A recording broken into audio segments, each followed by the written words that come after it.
Právě si klikl na tohle video a zvolil, že do Backrooms raději nestoupíš. Vlastně to i chápu. Jenže kdybychom nešli dál a nechtěli zjistit o Backrooms víc, tak by tohle video bylo pravděpodobně jen o sedícím ptákovi na větvi. Ale to by si nepřišel. Nebo snad jo? Představ si, že jdeš po chodbě. Opřeš se o zeď. Ale místo toho, aby tě podepřela, propadneš skrz ní. Jako když se pokazí tvá oblíbená videohra. Propadáš se do tmy a dopadneš na vlhký koberec. Otevřeš oči a jsi tam. Pokud už o Backrooms něco víš, pravděpodobně máš oproti ostatním výhodu. Pokud ne, poslouchej, co ti může zachránit život. Ale než se do toho pustíme, ještě bych ti rád řekl něco o historii tohohle místa. V letech 2011 až 2018 kolovala na různých diskuzních fórech fotografie velké místnosti s kobercem, zářivkovým osvětlením a bledě žlutými příčkami. 12. května 2019 pak anonymní uživatel vložil vlákno na 4chanu, věnované paranormálním jevům, kde uživatele vyzýval, aby zveřejňovali znepokojivé obrázky, které působí divně. A k tomu vláknu přiložil právě tyhle fotografie.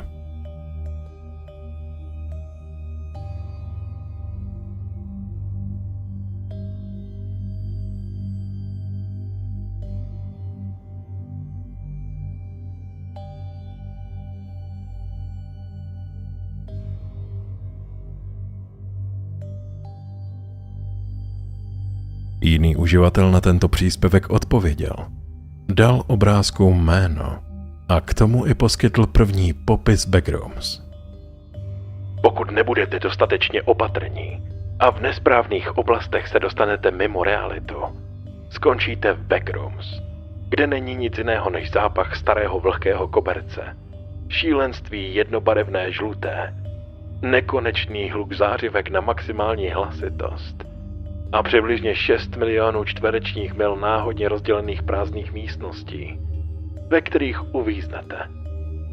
Bůh vám pomáhej, pokud uslyšíte něco bloudit poblíž, protože ta věc vás už pravděpodobně slyšela.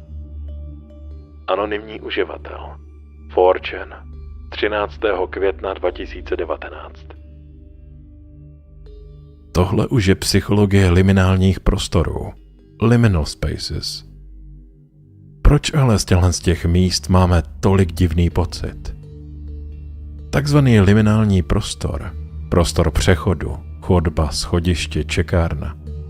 Jsou to všechno místa určená k pohybu z bodu A do bodu B, ne k setrvání. Taky tady existuje termín jako keopsie. Znamená to zneklidňující a tísněvou atmosféru místa, které bývá běžně plné lidí, ale teď je opuštěné. Například škola o půlnoci, prázdné nákupní centrum. Backrooms hrají na naši nostalgii a povědomý strach z izolace. Teď přejdeme na druhou kapitolu. No clipping a front rooms. Front rooms znamená v podstatě přední místnost. To je naše realita. Země, běžný svět. V lore Backrooms se našemu světu říká The Front Rooms. Fenomén no clippingu. Původně cheat code z her jako Doom anebo Half-Life, který umožňuje procházet zdmi. Zkrátka no clipping. Takzvané vypnutí kolizí objektů. V realitě podle tohoto lóru občas prostě selže Matrix. Může to být tmavý kout v opuštěném metru, nebo neobvyklá tma za dveřmi. Uděláš špatný krok a propadneš se do Backrooms. Důležitý taky je, že na tomhle místě neexistuje čas normálně. Můžeš tam být týden, zatímco na Zemi uběhla hodina. Neexistuje tady den ani noc. Prvním tvým nepřítelem, pokud se na tohle místo dostaneš, bude sanity, takzvaná příčetnost. Čím díl si v Backrooms, tím víc máš halucinace. Zapomínáš své jméno. Nakonec se můžeš proměnit v entitu jménem Vreč. Puristé, takzvaný originální lore, věří jen v level 0. Žluté kanceláře a žádná monstra. Jen ty a nekonečno. Zatímco Wikidot, rozšířený fandom kanon, komunita v roce 2020 začala psát tisíce článků. Vznikl takzvaný internetový folklor a kolaborativní fikce. Vznikly levely 1 až nekonečno. Organizace lidí a hromada předmětů. Z tohoto kánonu čerpají videohry, například známá Escape the Backrooms.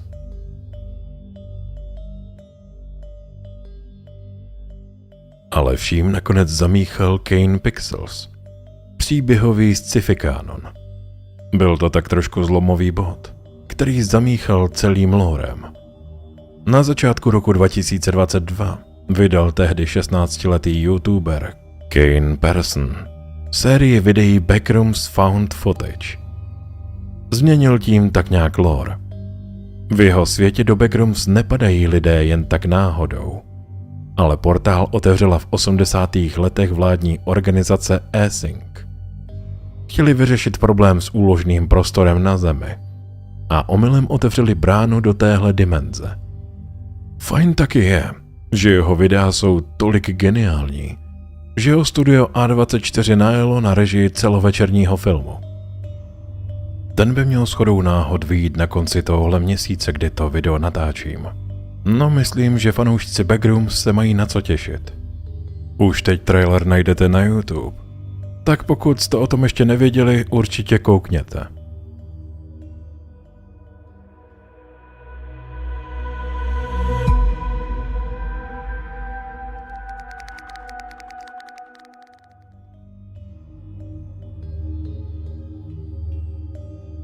Tak, máme tady level 0. The Lobby. Výchozí bod. Je to žlutý teror. Kdyby ses rozběhl jedním směrem, nikdy nedojdeš na konec. Místnosti se navíc změní, jakmile se otočíš. Záchrana leží v takzvaném no-klipnutí se dál.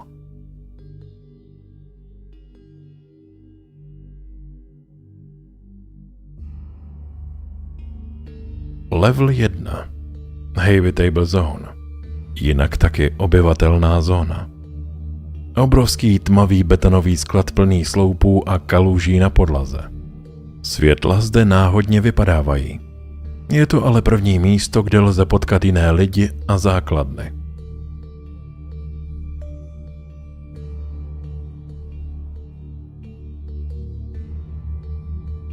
Level 2.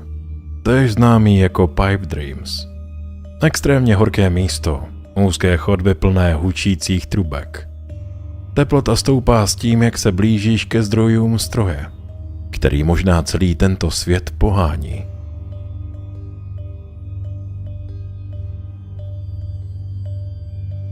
A konečně level 37. The Pool Rooms. Jeden z nejikoničtějších a vizuálně možná i nejkrásnějších levelů. Nekonečný labyrint vnitřních bazénů, obložených bílými dlaždicemi. Voda tady je vlažná, vzduch voní chlorem. Působí to docela uklidňujícím dojmem. Ale nejsi tam sám. Lidi na tomhle místě často popisují, že na ně něco čeká hluboko pod hladinou.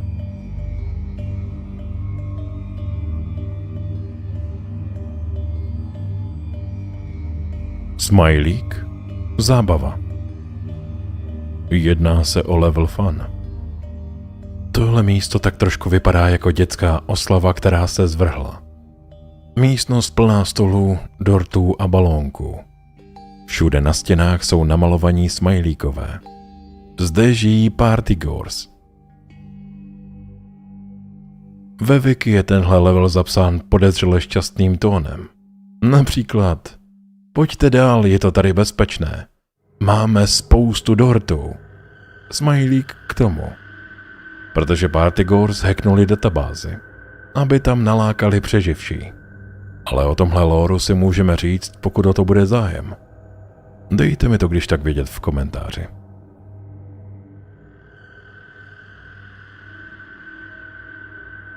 Taky je tady něco jako level vykřičník. Run for your life. Tak tohle je extrémní změna tempa. Dlouhá úzká chodba, červeně blikající alarm. Jakmile se zde objevíš, máš za sebou obří hordu všech možných monster. Nemůžeš s nima bojovat. Máš 10 kilometrů na to doběhnout ke dveřím na konci. Kdo tady zakopne, tak končí. A možná si potom všem říkáš, jak se na tomhle místě přežívá. Mandlová voda. Almond water. Nachází se náhodně ve flaškách po levelech. Nikdo vlastně neví, proč zrovna mandlová, ale je to jediná tekutina, která tě udrží naživu. Zabraňuje zešílení, odhání smajlery a dokonce se s ní dá obchodovat. Chudáci teda ti, kteří jsou alergičtí na ořechy. Taky je tady lidská frakce, MAC, Major Explorer Group. Lidé se na tomhle místě nevzdali. MAC je organizace, která čítá tisíce ztracených lidí. Zakládají outposty, neboli základny, v bezpečnějších levelech, jako je level 1 a 4. Snaží se mapovat backrooms, zkoumat entity a vytvořit funkční společnost ve světě, který je k lidem naprosto nepřátelský. To, co vám pomůže přežít, už jsme si tak nějak řekli. Ale co ta druhá strana? Monstra a entity? Jsou tady takzvaní smilers, šklebící se tma. V zhasnutých oblastech vidíš jen oči a zuby. Láká je světlo. Pravidlo přežití. Zhasni baterku, nekřič a pomaličku couvej. Pak tady máme The Wretchers, ubožáci. To je to nejtragičtější monstrum. Jsou to lidé, kteří přišli o příčetnost. Mutovali z hladu, nedostatku mandlové vody. Připomíná to divákovi, že největší nepřítel jsou samotné backrooms, které tě pomaličku asimilují.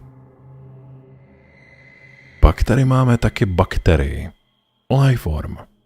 To je skein pixelových videí. Dlouhé tenké bytosti, připomínající čáry nakreslené ve vzduchu, které vydávají děsivé téměř lidské výkřiky. Jo, napodobují hlasy, jen aby tě přilákali. A proč nás tohle téma zrovna tolik fascinuje? Zamýšlel jsem se nad tím. Google Maps mají vyfocený každý kout země. Lidem chybí záhady. To, o čem můžou přemýšlet. Je to skvělý svět, který si fanoušci vybudovali z útržků našich vzpomínek na 90. léta a taky začátek milénia. Proto se k tomu vrací. Možná i nostalgie. Backrooms tak jako tak už dávno nejsou jen jeden obrázek na 4chanu. Je to obrovské kolektivní dílo tisíců lidí na internetu, kteří si hrají s konceptem strachu. Je to taková moderní mytologie. A to, že o tom teďka v dohledné době má i vzniknout film, mluví zadost. Teďka budu mluvit přímo k vám.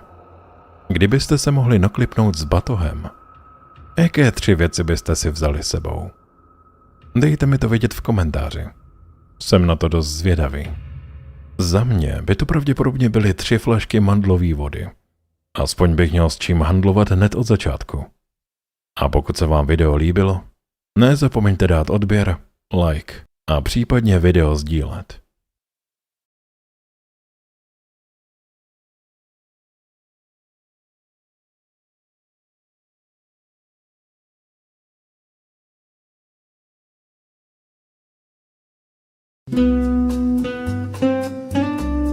Tohle není dobrý.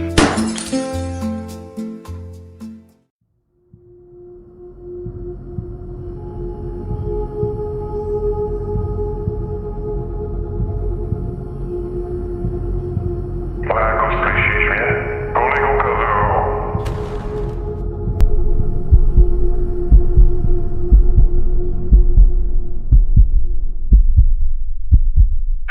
šípková růženka se nám probudila. Vedení říkalo, že máš jít do dveří tamhle. Když mi řekli, že brzo půjdu do akce, nečekal jsem, že to bude takhle brzo. Nesnáším ty zářivky. Nesnáším to místo tady. Přijde mi, že s každou vteřinou jsou ty zářivky hlasitější. Dělal jsem špatně.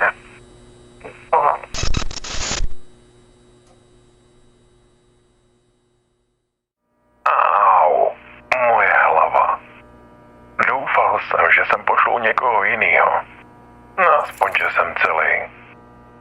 Mám u sebe svoji kartu. Co to tu máme? Papír na zdi zcela očividně říká, že cesta ven vede ventilační šachtou. Ale co je to do háje za věc? Chápu z toho i to, že mám opravit žebřík. Pak jsem naivně doufal v to, že tady pošlou kohokoliv jinýho než mě. Co se dá dělat? Rozhlídnu se tady po tom místě. Nejsem tady ani minutu a už teď vidím, že všechno vypadá úplně stejně.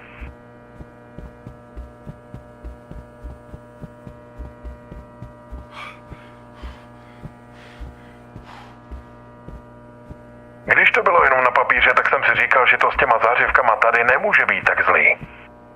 No, očividně jsem se mýlil.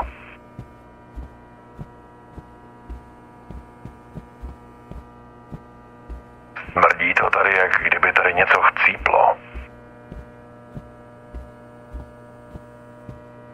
Člověk nastoupí do vládní organizace, protože si říká, jasně, potřebuješ vydělat prachy, jsi brouk. A co tě čeká?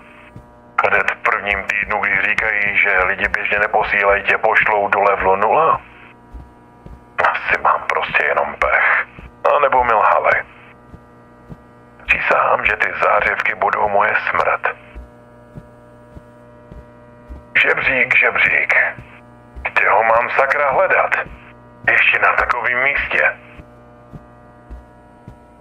Vlevo, vpravo, vpravo, vlevo.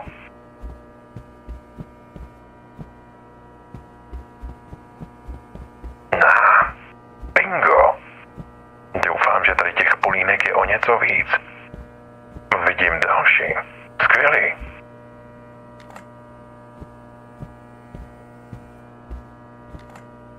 A další.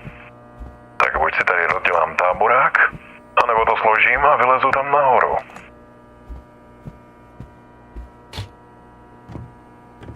Klíč. Ten se bude hodit. Stejně z tohohle místa nemám dobrý pocit. Proč mi pořád přijde, že je tady něco se mnou? Už toho začínám bláznit, to světlo bych roztřískal.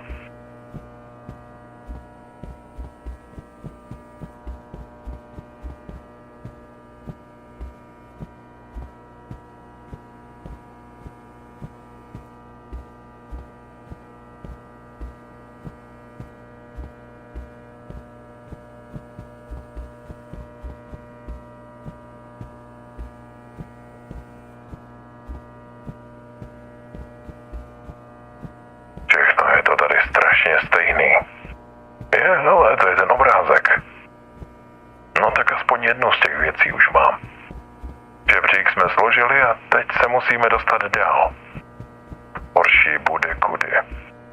Přiznám se, že mezi těmi sloupy mi to přijde dost děsivý. Nevím, jestli to můžu propadnout někam dolů. Ale očividně ne. Co kdyby ten klíč seděl tady? Co to do háje bylo? Každopádně už je mi aspoň jasný, že tudy to nepůjde. Co to sakra ale bylo za zvuky? Říkal jsem vám, že se tady necítím být sám.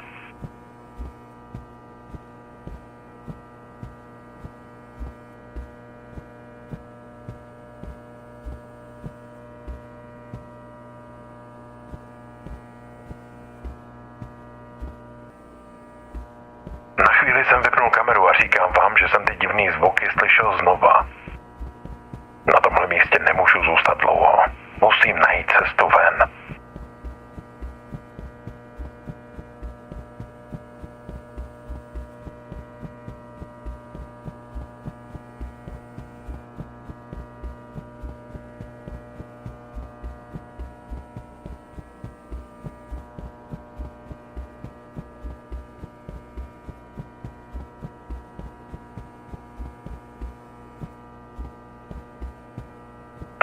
není možný. I tak jsem měl ale dojem, že jsem na druhé straně předtím něco zahlíd.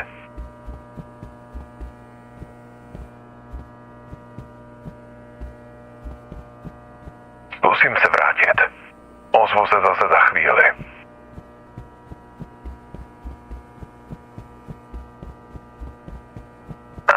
Konečně, dobrá zpráva. Myslím, že by tam mohl pasovat ten klíč, který jsem našel předtím. Skvělý. No ale ne. Ne, tohle ne. Můj strach z výšek. Ujdu pěkně krok za krokem, pomalu. Vyrovnávat to. Hlavně se nedívej dolů. Hlavně se nedívej dolů.